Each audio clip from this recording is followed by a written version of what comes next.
Сайлау науқанынан қатысуға ниет білдірген саяси партиялар орталық сайлау комиссиясына құжаттарын тапсырып жатыр. Ауыл партиясы мәжіліс сайлауына 25 кандидат ұсынып отыр. Сондай-ақ бұған дейін орталық Қазақстан халық партиясы, Ақ жол, жалпыұлттық социал-демократиялық партия және байтақ партияларының құжатын қабылдаған еді.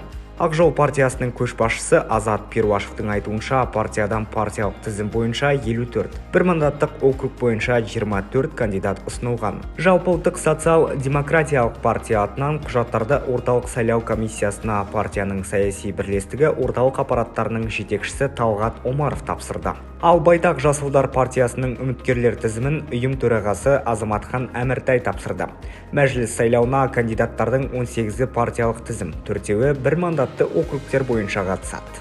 Байтақтың саяси бірлестік ретінде құрылғанына 2 ай ғана болғанмен, жасылдар 2015 жылдан бері белсенді жұмыс істеп келеді.